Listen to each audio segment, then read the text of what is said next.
Bonjour Agnès Umrusian. Bonjour. Pour sa participation au Ciel cette année, l'Institut français a décidé de créer un prix. On connaît tous le Goncourt, c'est le prix littéraire le plus prestigieux pour les ouvrages francophones.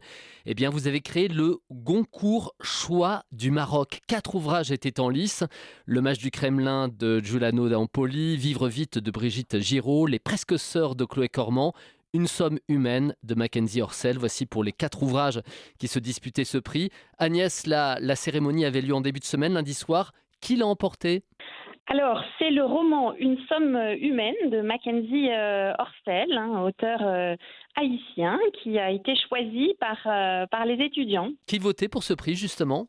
Alors, c'est une grande aventure. Ce prix, c'était la première fois que nous l'organisions au Maroc. Les prix Goncourt internationaux se déclinent déjà dans une trentaine de pays. Et donc, nous sommes lancés dans cette aventure ici avec 70 étudiants de 7 universités marocaines qui étaient accompagnés par leurs enseignants et puis aussi par l'autrice Lamia Berada Berka, qui était marraine de ce projet.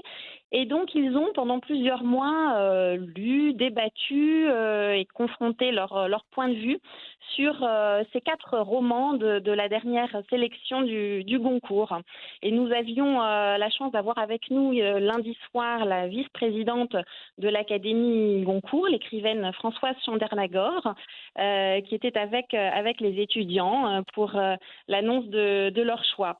Et alors, à la suite de cette annonce, l'Institut français du Maroc va soutenir la traduction en arabe de ce roman et puis nous organiserons une tournée au Maroc de l'auteur. 70 étudiants, vous nous dites, issus de facultés des lettres et des sciences humaines dans différentes villes du Maroc. Il y en avait de Marrakech, d'Agadir, de Rabat, de Kenitra, de Casablanca notamment. Agnès Umrusian, le Ciel, c'est donc jusqu'à dimanche prochain à Rabat, le plus grand salon du livre au Maroc, on peut le dire.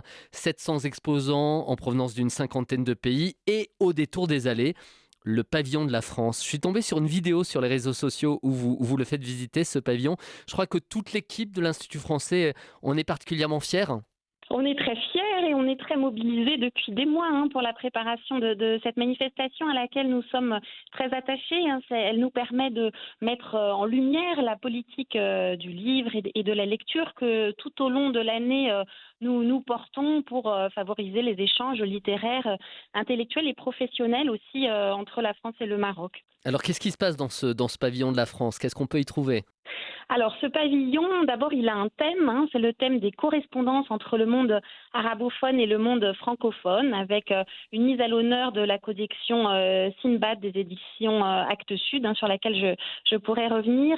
Dans ce pavillon, nous reconstituons un petit peu tout ce que nous proposons dans les instituts français, avec des ateliers pour les jeunes, des outils numériques. Nous avons des livres en réalité augmentée, par exemple, des activités autour de la langue française. Et nous accueillons aussi bien le grand public, mais aussi des élèves, des classes, des établissements scolaires. Les éditions Actes Sud étaient mises à l'honneur cette année au Ciel par l'Institut français, notamment donc cette collection Sinbad qui fête ses 50 ans.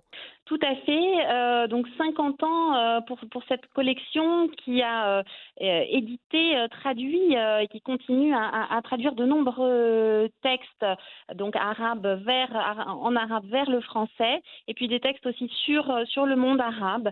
Nous avions avec nous la présidente d'Actes Sud et puis nous rejoint le directeur de la collection Sinbad, Monsieur Farouk Mardambey, qui sera d'ailleurs avec nous sur le pavillon samedi, en présence de 3 auteurs marocains qui sont publiés par la collection Sinbad. Ce sont Yassine Adnan, Youssef Fadel et Mohamed Berada, qui seront présents pour présenter et mettre à l'honneur cette collection qui contribue à la circulation des livres et des idées entre les 2 rives de la Méditerranée. Et dans la soirée, il y aura une rencontre avec notamment l'écrivaine Nancy Houston. Tout à fait. Donc, nous avons plusieurs rencontres samedi à l'Institut français de Rabat, dont une rencontre le soir avec cette grande écrivaine Nancy Houston que nous avons accueillie précédemment en résidence à Tanger. Et Écrivaine également, française d'origine canadienne. tout à fait. Autour également de l'artiste plasticienne Zulika Bouabdella et puis de la de la cinéaste Inde Medeb pour des débats autour des regards féminins sur le masculin à travers des lectures de textes, mais aussi des projections d'extraits de films et de vidéos d'art. Donc nous vous attendons nombreux pour cette belle rencontre. Et puis, Agnès Umrusian, vous me disiez aussi il y a tout un volet professionnel que vous avez privilégié. Tout à fait. Nous soutenons les éditeurs indépendants et les